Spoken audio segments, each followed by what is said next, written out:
live. Good afternoon, everyone. Hopefully you're doing well on this warm Tuesday. We've had a bit of a heat wave here in Southern California. I'm trying to just set up my equipment here, but forgive me. Let's see here. There we go. And I'm going to turn on the podcasting opportunity here. And we are good. Oh, just paused. Try it again. Okay, we're good now. Hello, everyone. Hello, Nat or Nate, Nat from TikTok. Engine Guru says Abhijek Singh 6996 or 9696. Thanks for joining. Let me set this up here for Do Not Disturb so we don't get interrupted during our feed. Okay, here we go. GK Martorelli, I am doing well. Hopefully you're doing great. Yo, our berry guy. Do you still make F22A headers? Says Lucas Craig. No, I do not. Those are no longer within our repertoire. Hello, Nat, once again from TikTok. And I have three opportunities here. I have all of you on Instagram. I have those of you on YouTube Live. Thank you so much for joining. And for you on TikTok as well, thanks for joining us Tuesday at the Bisimoto facility. I was able to bring the Bisimoto Plaid in today. That's why I drove. It's a lot of fun. Hello, Pierre DDEG. Thank you so much for joining. Appreciate you. Yo, is the Odyssey still running still, says a Furious Tree from TikTok. Yes, it is, at the residence. I took the Fuel Fest that we had a few weeks ago. Jonathan, the family, and I headed out to Irwindale. We drove it there. It was too much fanfare, which is quite nice. So thank you so much for asking. Hello from Peru, courtesy of PK Paulo 98. Thank you so much, PK. Appreciate you indeed. Jeannie Kelly, very close friends, a young lady I've known for many, many years. We used to hang out all the way in Gardena. Good seeing you, Jeannie. Hopefully you're doing well out in Texas, and hopefully the climate is being very kind to you. What's the Tesla with the shoot up to? Says Corvote. Good catch. Rocking a parachute from our good friends from Simpson Racing, courtesy of Holly. That is my current drag car. And it's crazy because I used to talk about that a lot, Corvote. I used to say how for me to run low nines with my Honda, it costs me more to build than that. And those cars I heard you can get as cheap as 70 grand right now for a Plaid. And to have something that has full air conditioning, can run low nines on street tires and is street legal is impossible, right? In a four-door sedan format too. You can't beat that in terms of performance and price, so it's amazing indeed. How's the minivan doing? Says Psycho Ward 1111 from TikTok. Doing quite well, still the same. Has some nice upgrades, courtesy of Garrett Turbo. So I had a different turbo brand on before. The Garrett was smaller, much more efficient, and made more power, which is quite exciting indeed. I should really post that video. My team has seen it, my friends have seen it, but I haven't put it up here. Saw you on the Netflix show, says Psycho Ward 111. Thank you so much. I don't know if you're talking about what we did on The Fastest Car or the other show that we did with the guys from SOS. I'm trying to remember the name of that one, and it also had Rutledge Wood in it, which is a lot of fun. It's almost like a drifting, racing kind of scene. It came to me, it'll come to me again. Anyway, I don't know which one. Oh, Fastest Car, okay. We had a lot of fun filming that. Thank you so much, and hopefully you enjoyed that indeed. And there's a question that I've been receiving. I don't know why my setup here for podcasting keeps kicking out. I'm gonna have to get into the phone. I'm just like biting the phone.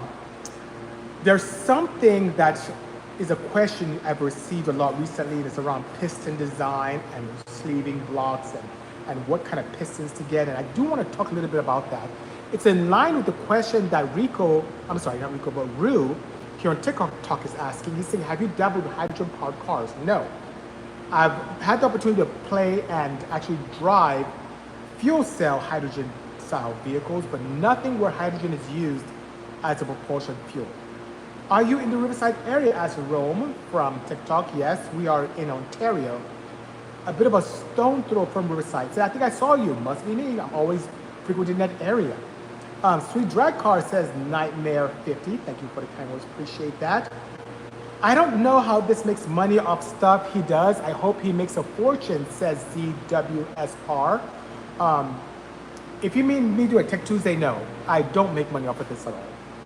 The Tech Tuesday is me giving back to the community, a community that has helped me so much, a community that I needed help with when I was much younger. And I talk about this a lot. When I came here to the United States, I wanted to learn everything about things automotive. People were shunning me away. I couldn't learn, even though I was very thirsty for knowledge. A lot of shops just asked me to drop off my CRX and come and pick it up later on after paying them, but I wanted to understand the technology and science behind modifications. And we didn't have the internet as we have today. You couldn't go on Amazon or call up a Bisimoto and get parts. In the early to mid 90s to late 90s, if you wanted something, you had to kind of make it yourself. So because I didn't have that, and I painstakingly found people like John Concialdi, Nick Arias, Ed Iskandarian, and they kind of showed me the ropes, I now want to give back and provide that insight that I needed. So if any of you have questions about any of my projects, whether it's electric or petrol, that's right here, anything about my technology or what I've explored, my experiences, I'm here to share it all and provide information so we all can grow from it. Hello from Portugal, says Paula Thomas Studio, a very talented graphic artist. Thank you so much for joining indeed. I appreciate you. Carols and Pick says, hello BC. Thank you for joining and for the photo that I used for my introduction of Tech Tuesday today. You're a talented photographer and I look forward to working with you even closer. My dream car is the 22B STI, says Psycho Ward 111. I like flat 4 engines. So yeah, that's not a bad one at all. Greetings and salutations, says Juan ME from YouTube. Thank you for joining indeed.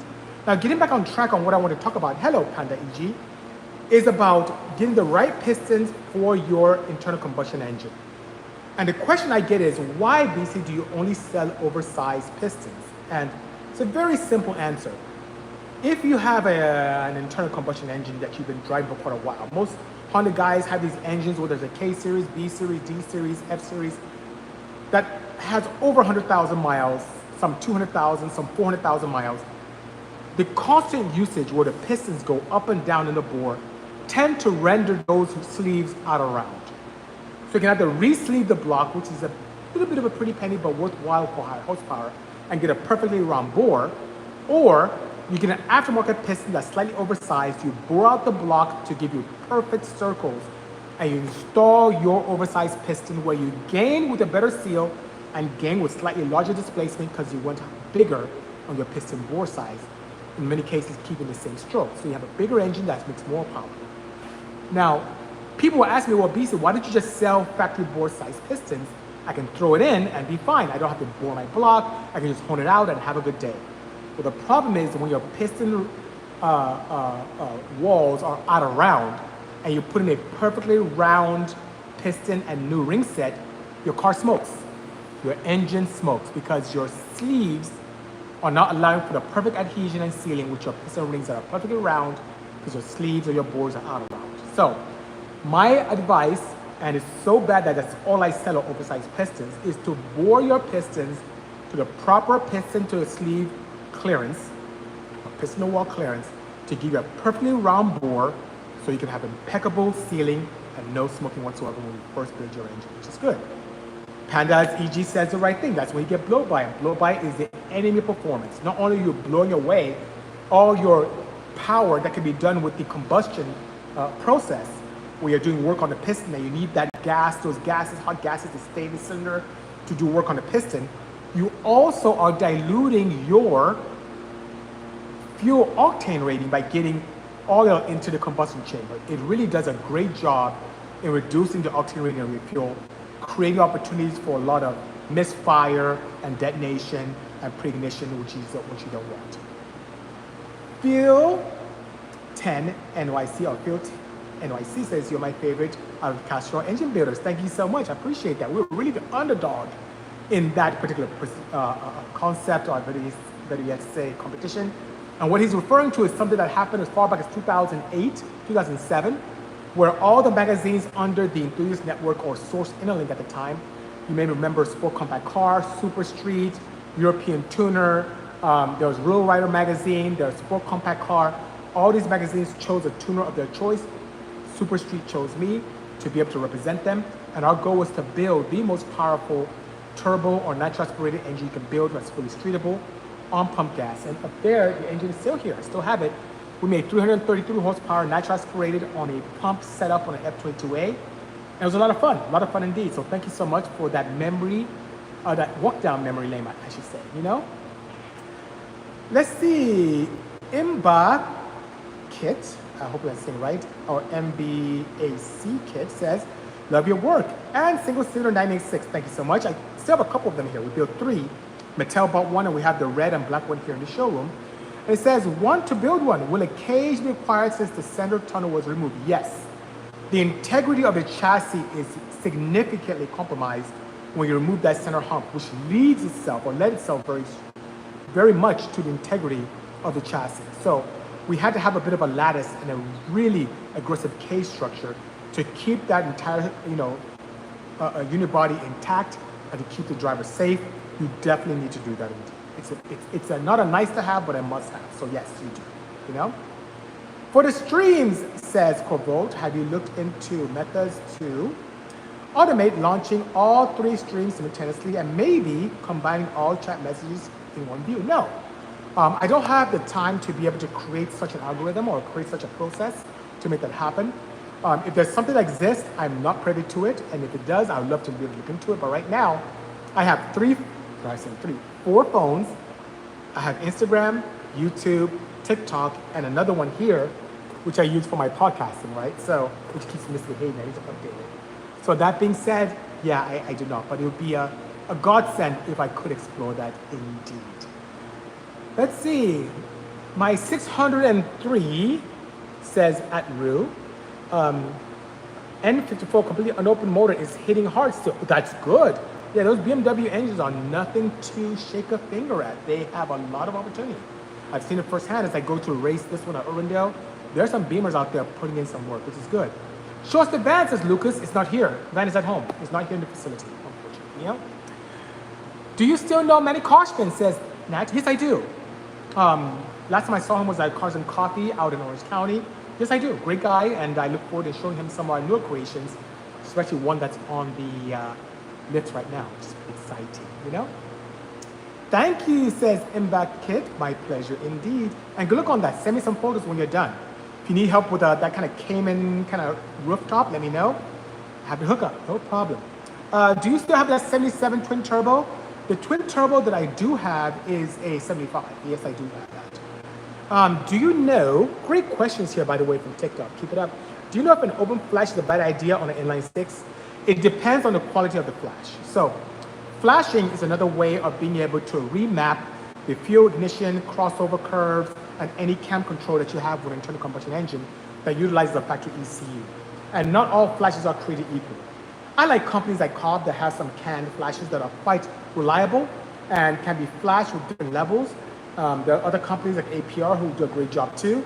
The scary thing when it comes is with those individual tuners that tune from home or from online, you never know what you're getting.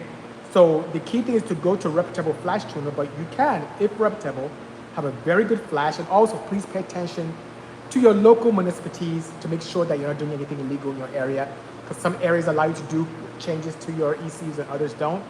So apart from that, yes, it depends on the source of the flash, but it can be quite advantageous for your build without you having to go with something crazy as a full standalone.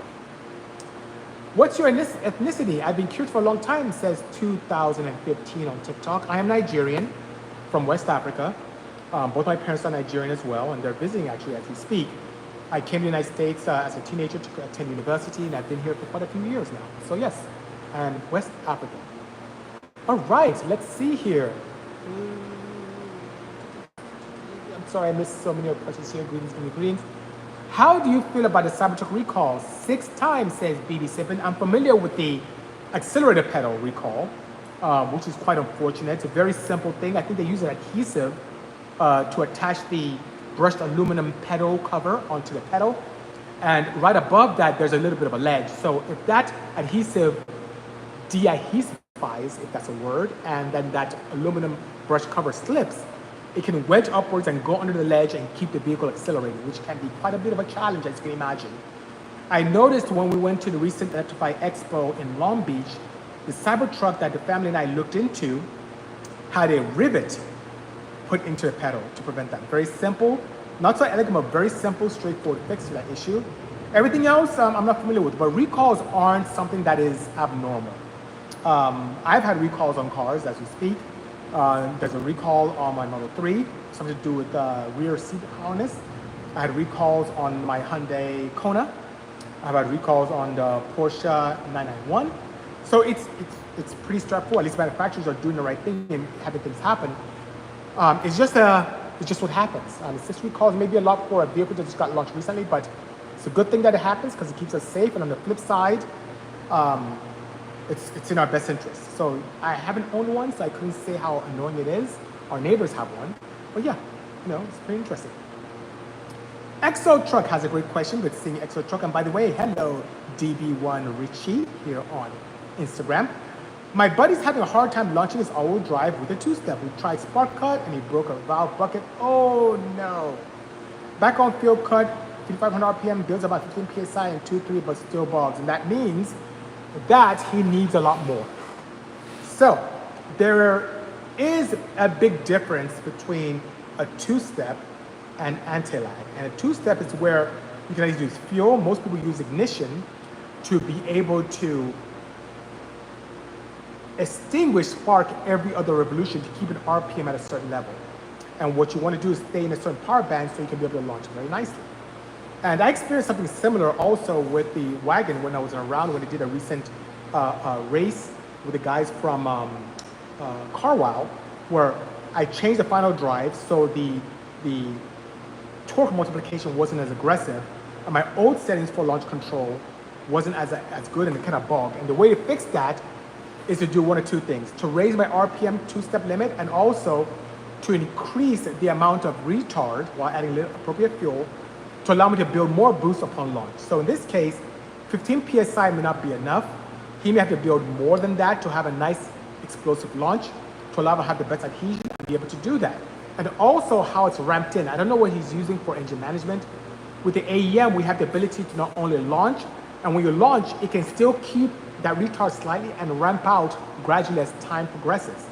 So you don't just have a launch at 15 PSI, and then right when you launch it, everything turns off and you're back to normal power. You want to be able to kind of carry that a little bit longer. So that being said, I would suggest to look into how it's ramped back out and possibly retard more time to get more boost while also raising the RPM limit slightly to get that sweet spot. It takes a little bit of practice, but it can be done with great success, whether you're on street tires, slicks, or whatever you can throw at your car. As long as you don't break drivetrain components, you should be good. Should be good indeed. All right. Can you take my name, please? Says Tushar Singh. You want me to take your name or say your name? I'll say your name, but I don't think I can take it. That would be a nice thing, What are your thoughts on RPM versus boost at launch? I tend to combine the two. On natural aspirated vehicles, of course, RPM is key. I even retard timing and pull away power sometimes to be able to allow that to happen. But on my boosted applications, whether it's for myself, my customers, I do combine the two. And most Honda guys have a problem blowing the wheels away. But whenever you have challenges with bogging, once again, you want to raise the RPM limits to get to a place that's sweeter or closer to peak torque, while also retarding timing to allow you to have an anti-lag situation where you can build more boost at rest and then ramp that away as you take off. Not just turning it off, but ramping away if your engine management solution allows you that. When can I race that Plaid, sir? Says EV Smoke AT. Next time we go to Urbandale, come on out. You got something, we can race it, no problem whatsoever. I love racing that thing. That thing's a lot of fun. It's so cool when you put it in drag mode. It takes time to really heat up the batteries and make sure the inverter stays cool. And when that is good to go, the launching is ridiculous. The only thing I'll have to change about this, which is kind of tough, because I assume that engineers who kind of program this are not avid drag racers, is you cannot pre-stage. You can only stage. If you go on pre-stage on the first beam, and then you kind of activate launch control and want to creep into the next beam, it throws an error. You can't do that. The only way to launch these properly are to deep stage right out the gate, apply your drag mode, which means you put one foot on the brake, full throttle on the accelerator, allow it to go into cheetah mode where the front end of the car goes down and the rear end comes up, and then when it's ready, you just launch. Unfortunately, you can't pre-stage and shallow stage to get a good time. It's just not possible with the Tesla. It's such a silly small thing that can be rectified, but it's not the case, That Audi 129 is asking how much horsepower is a Tesla and is it still electric? That is over 1,000 horsepower. Numbers quote 1040, and the torque is very close to that. It's really out of control. And yes, that exists in full electric trim. Haven't touched the inverters, haven't touched the BCU. As you can see, it has Toyo R888Rs on it and some lightweight wheels from unplugged, while having a parachute to make it lightweight and some Momo front seats to further lighten up the assembly to get much quicker than factory. It's pretty nice and did work quite nicely indeed.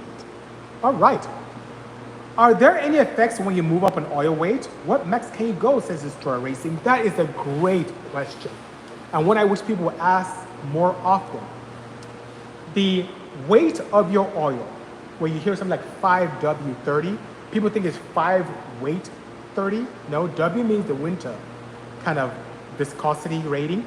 So when it's cold, to allow for easier starting, the multi-viscosity oil acts as a 5 weight, very thin, so to start up. And when the temperature gets to operating ideal temperatures, it's more of a thicker 30 weight oil, which protects. And oil thicknesses are really determined by your bearing clearances. That's a huge determinant because you want to be able to have that nice hydrodynamic wedge, that wedge that's absolutely incompressible between your bearing and your crankcase, or the bearing and your cam joint. So if you have very large bearing clearances, you go with thicker oils.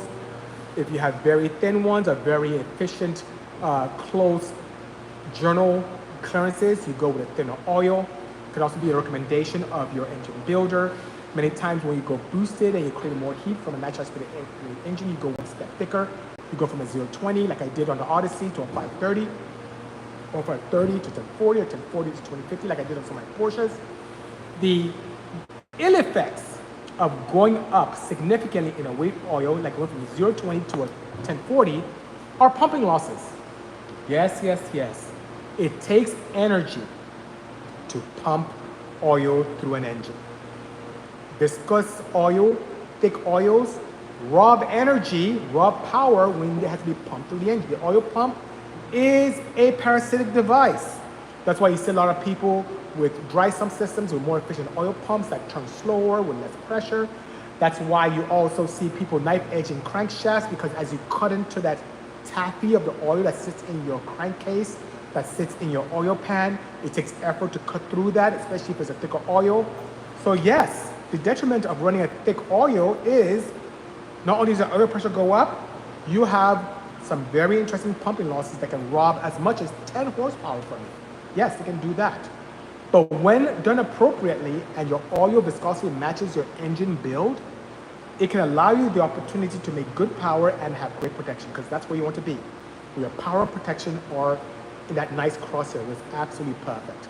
As a matter of fact, many of us, to be able to qualify properly in racing, will go to a thinner oil with the detriment of not having the protection, but the thinner oil releases some horsepower. Even guys in NASCAR would tend to qualify with much thinner oils. So, that's a very good question. And how max can you go? I've done this in the past where my CRX, I put 2050 in it, and I didn't understand. This is years ago in the 90s when I didn't understand why my car got slower. My oil pressure went up. It didn't hurt the engine, but I lost a lot of power. So that's the detriment of it. Running too thin, you can spin a bearing. Running too thick, you can lose power, by all means. Good afternoon, R35, R13. Thank you so much for joining this nice warm tech Tuesday. You may hear in the background a little humming. We have a swamp cooler in here to keep things a little cooler because it is hot. It's hot in here, Do you imagine ever putting another engine in a Tesla, says Paulo Tomas Studio? No, sir. Key thing being, in California, it will be legal, that's one. Secondly, if I put an internal combustion engine in there, it'll make it slower. I just mentioned earlier on in our interaction this afternoon that vehicle with its technology and price is absolutely untouchable when it comes to a street legal, low 9-second car. I can't build a car this amazing with AC, power steering, creature comforts, street tires, running low 9s for the prices they exist now, which is closer to 70,000 range. You go to auctions, you can get even cheaper. So that being said, can't beat that. So no, I have plan on not putting another engine in. As a matter of fact, a lot of cars here that are working on, the teams right here next to me, involves taking internal combustion engines out and putting in Tesla type technology, putting in electric motors to make them more faster, much more reliable, not leaking oil, and zero emissions, while upcycling and reducing carbon footprints that you may see when using internal combustion engine indeed. So we tend to do the opposite, Paulo Thomas Studio, but thanks so much for asking. You gave up on a single jam Hondas, huh? Says OG Triple OG. Not at all. If you go on a website, our #1 seller in terms of camshafts is still the single cam D16 Z6 level 3 and level X camshafts. I have here my Insight still there. I have my original engine that I ran tens with in the engine room right there as well. Haven't given up at all. It's still there. Now, am I investing as a company, technology, into making those cars faster than I did years ago? No, I'm not. But whether you want clutches, camshafts, valve train, cam gears, valve springs, retainers, head gaskets, pistons, rods, we still sell them. No problem whatsoever. What about the Odyssey? That should be a 9-second van, says Chino Nonchalant here on TikTok. Should be, but traction or lack thereof is the enemy of performance. As awesome as that van is, and is running our slicks on the front, by the way, you can probably run faster than that thing takes off when you floor it. It just spins tires because it's still a front wheel drive. The thing that will make that so awesome is if I convert to some kind of rear wheel drive assembly, either out of a CRV or out of, let's say, an MDX. That will make that thing just absolutely a monster. Or if I was crazy enough to add maybe some type of electric powertrain to the rear to have a bit of a hybrid of sorts, that would be fantastic as well. So yeah, that being said, having great adhesion can help that car go really fast, even though it's quite heavy. You know, that thing is, unlike other performance vans I've seen out there that are gutted, this thing has full leather interior, air conditioning, power steering. It's pretty much a more elegant option from factory, but with a 6-speed gearbox and 1,000 horsepower. It's a lot of fun indeed, you know? That would be a different animal, says Chino Nonchalant. I agree indeed, my TikTok brother. I agree that alone, indeed. Your thoughts on Porsche 3.0 twin turbo platform, says Phil NYC. I assume you mean the new ones. I think they're quite awesome. What technology has allowed us to do nowadays is to get more efficiency with a smaller displacement engine to allow for better economy while giving us the power and the torque curve that we need to have a lot of fun. I think the 3.0 twin turbo platforms are awesome, and I'm a huge advocate of smaller displacement engines with a lot of power, and those have a lot of potential as well. Now, if you're referring to turbocharging air-cooled 3.0s, which is one right here that we're about to do, those have a lot of opportunities as well, but they're not as efficient as the newer water-cooled power plants, you know? EV Smoke ATX says, yes, you can trust me. I know I work for Tesla. Nice. We were just talking about that earlier today. If you have the opportunity to get us some plaid drivetrain components, let us know, because we definitely want to play with them here at Bisimoto. Please do. Cheers, Senior Pizza 79. Thank you so much for joining this. Ooh, this is very warm Tech Tuesday. Appreciate you indeed. Tony J series on TikTok says, your minivan inspired me when I was homeless. See on TV when I slept in a hotel. Thank you so much. I'm glad to bring joy to you, and hopefully things are much better in your life nowadays than it was back in the day. So thanks for your kind words indeed. Are you the guy who went on fastest car with the Odyssey, says United Nations on TikTok? Yes, I am, in the flesh indeed. Oh, some great questions and comments here on YouTube. Forgive me for ignoring you a little bit. Is it possible to buy a Boxster like the one you built with the hardtop? If so, how much would a build like that cost from you? It says M450. Yes, it is possible indeed. That particular vehicle, wow, when we built one for a client, it was in the upper 100,000. And that being said, for that amount, we can build one proper for you. Now, if you just want a factory Boxster that doesn't have all the crazy built engine, twin turbos, gearboxes, clutches, suspension, all that fun stuff, we can tailor something for you. But something exactly like what we did, and then we were able to sell one to one of our partners as well, was in the upper, 100 and something, almost $200,000 range. Cameron Smoot, good seeing you, long time indeed. Thank you so much for joining. The distance on YouTube is also saying, hi BC. Hope all is well. It is, by all means. Do lower compression pistons cause an engine to pull less vacuum idle? I imagine so. Yes, it does. Lower compression means less efficient for the same engine. Let's say you got a B series and it was like a 12-to-1 and you went to like a 9.5-to-1. Yes, you have slightly, not significantly, but slightly lower vacuum. One thing that causes a lot of loss of vacuum is camshaft overlap. So we have big cams where there's VTEC or non and the overlap is significant. It does significantly reduce your vacuum at idle.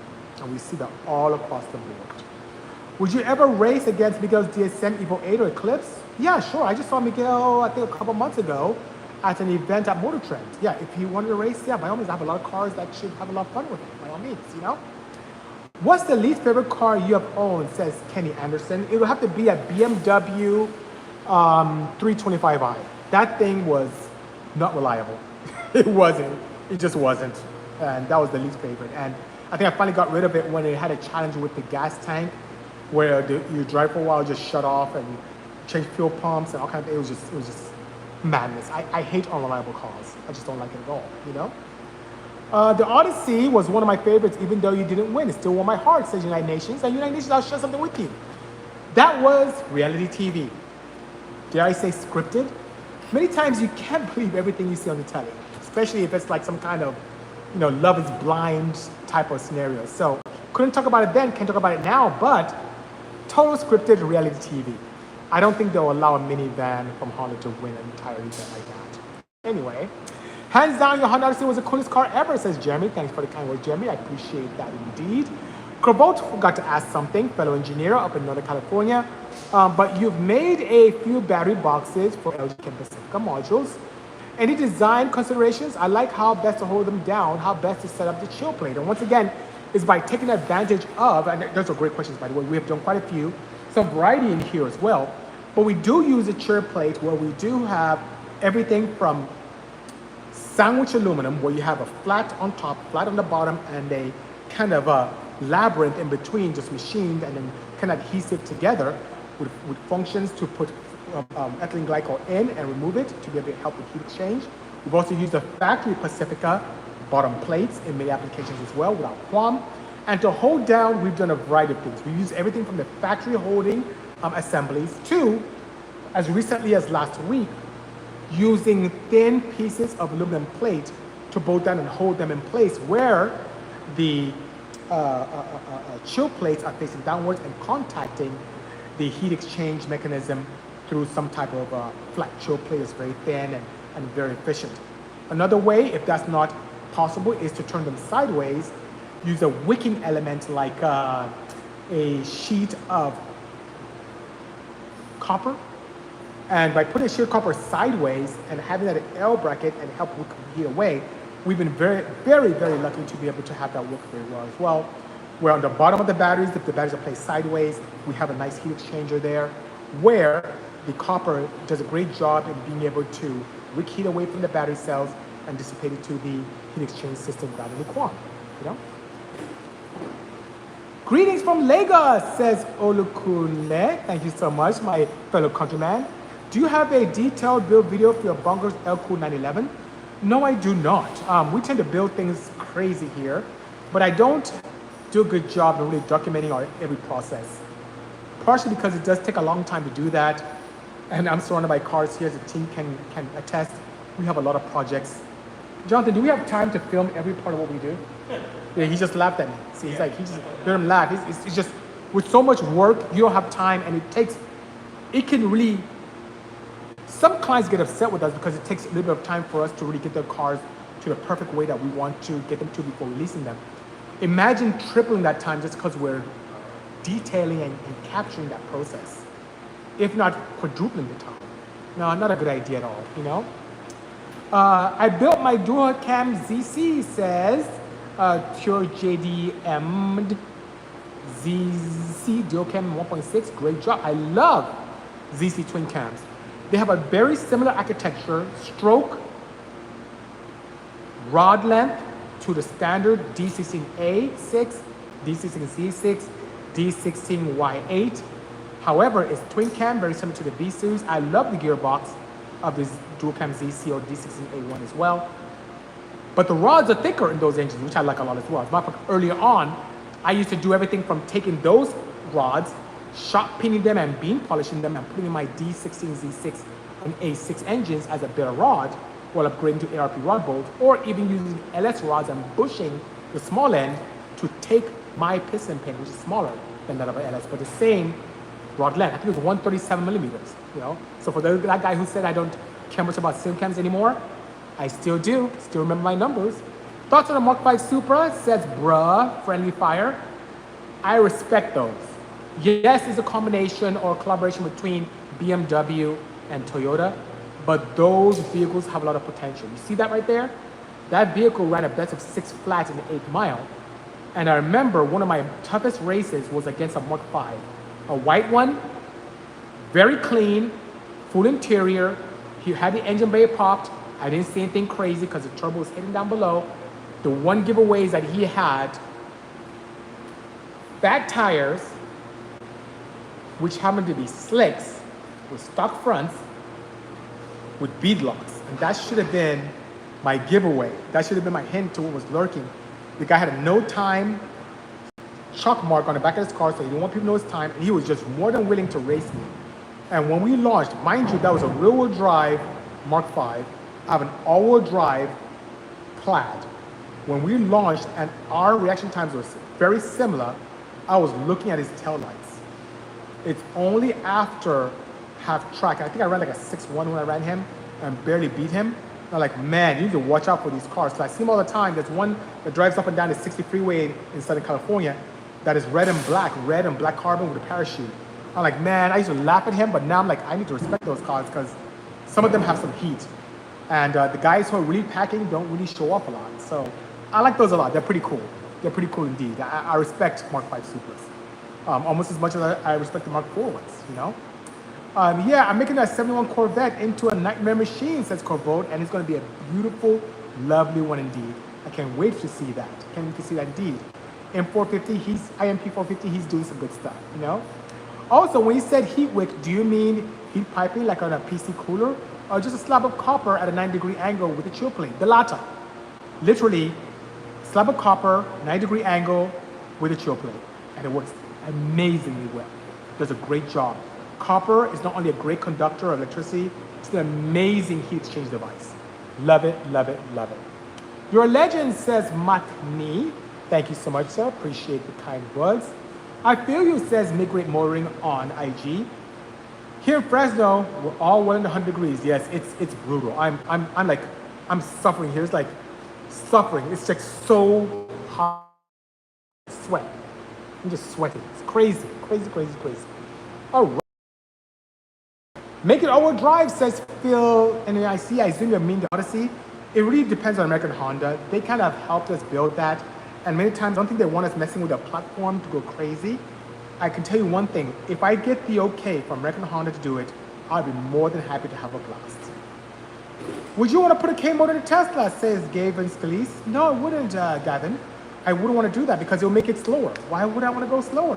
It may be cool, I might get a lot of views from people, but no, the way it is now, I love it. It's a lot of fun, and I want to go faster and not the other way around. But thanks for your question, nonetheless.